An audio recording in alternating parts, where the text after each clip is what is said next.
Hope you all are fine and in good health.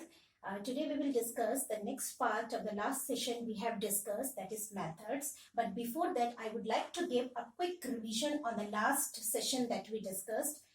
Now, what are methods? Method are block of statements which does a specific task. Now, what is a block? That is a set of instructions which does a specific task.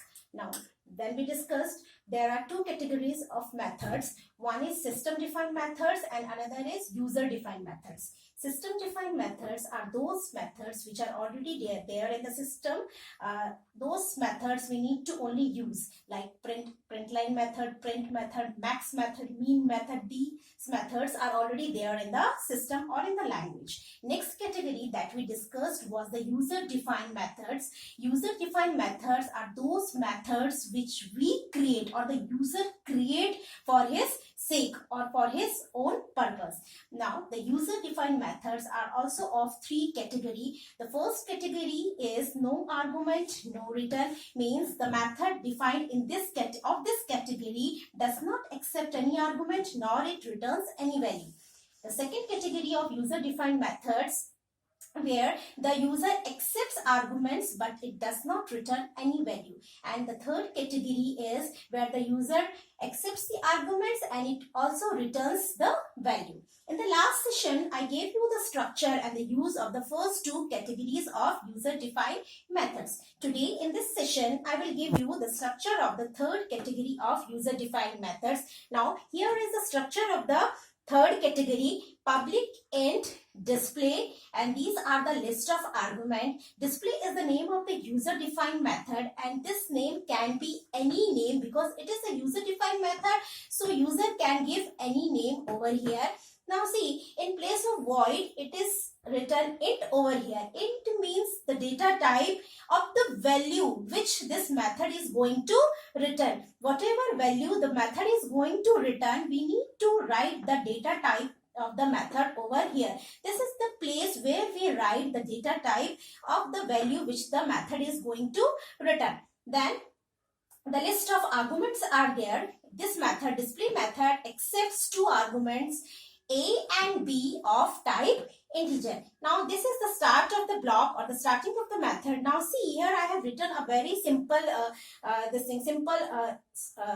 piece of code that what the method is going to do. Here this method will add the sum of these two argument. It will calculate the addition of these two arguments A plus B, and it will store the value of this addition in another variable sum, and finally it is returning the value of sum as a returned value. So this is the structure of the third category where we need to write down the return type of the method in front of the declaration part. Start. Come to this part. Here is the complete program using the third category of user-defined method. Public class student. This is the class name. The student is the class name, and in this class, first I have written this method, the third category of the method. The same piece of code I have written over here just to show you how to use this type of method. Apart from this method, the public static void main method is there. So as we have already discussed that to use any other method defined in the class, we need to create the object of the class. So here I have created the object of the class. Student S is equal to new student. This is the way how we create the object of any class. Student is the name of the class. S is the name of the object. Here also you can give any name to the object, and new is the operator which is going to allocate memory to this object. So this is the syntax or the format of creating an object for the class. Next we will call this method, as we have discussed already in the last session, that how to call user-defined method. We can call user-defined method by using the object name s.display.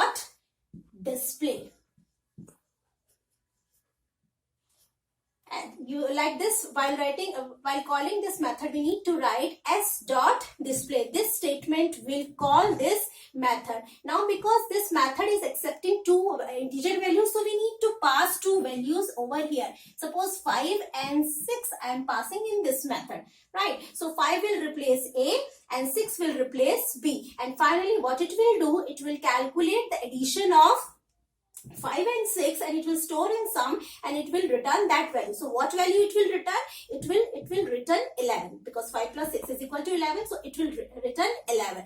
Now see, this is the function of this method, how it works. Now what is the speciality or what is the nature of this type of function or the method?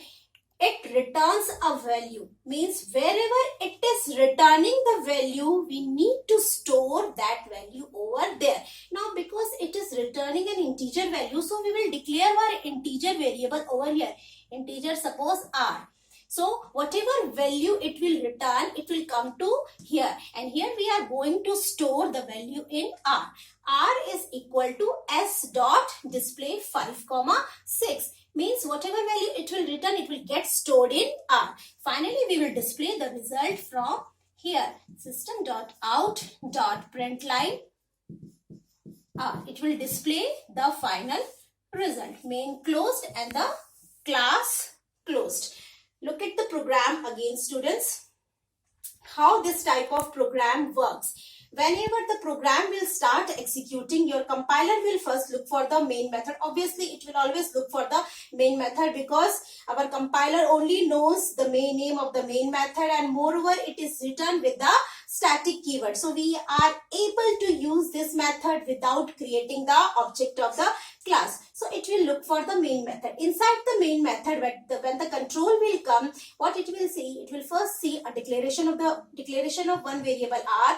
Then the object of the class student is created over here. Then there is a call. When this call is executed, what will happen? Control will jump from this part to this part, because the function is written here or the method is written here. So control will jump from this part to this part. Here it will execute all the statements, and finally when the method is ending over here, it will again pass the control from this part to this part, and finally it is displaying the it will display the result. So it means that the program, how many methods you write in your class, but your program will start from main method and it will end from the main method only. So this is the way how your third category of method works.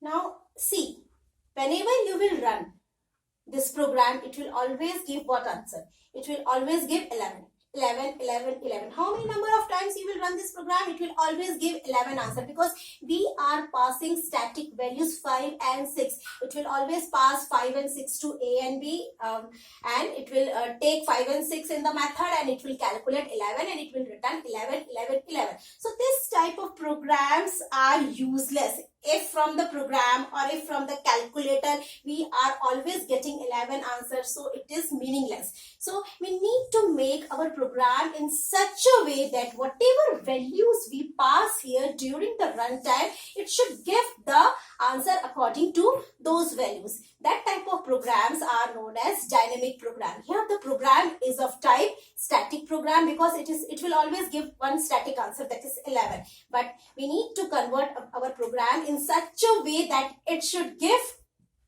some dynamic answers based on the values passed. To overcome the problem of static answer, there is a concept of actual arguments and formal arguments, or actual parameters and formal parameters. The arguments which are present in function definition are known as formal arguments or the dummy arguments. These are the formal or the dummy arguments. And arguments which are present in the function call are the actual arguments. Now how it works? This is the same method definition that we have discussed earlier. Now in the main method, what we have created, in spite of passing two static values, we have passed two variables x and y.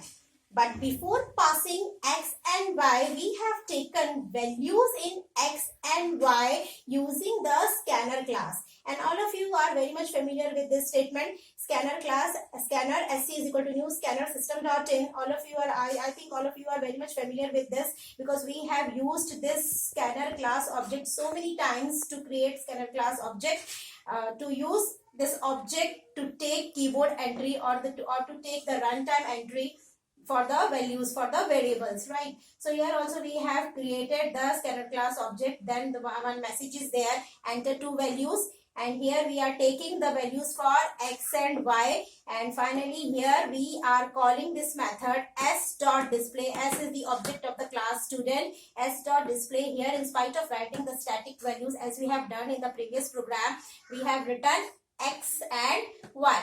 So when we will call this method, x will replace a and y will replace b. Means whatever calculation will be executed inside the method, that will be done by x and y. Means whatever values you will pass during the runtime, it will take those values and it will calculate the sum of those values. So in this regard, it will make our program dynamic. And finally, in this statement, we are displaying the result. Here the main is closed and here the class is closed. I hope this concept of actual argument and formal arguments are clear to all of you.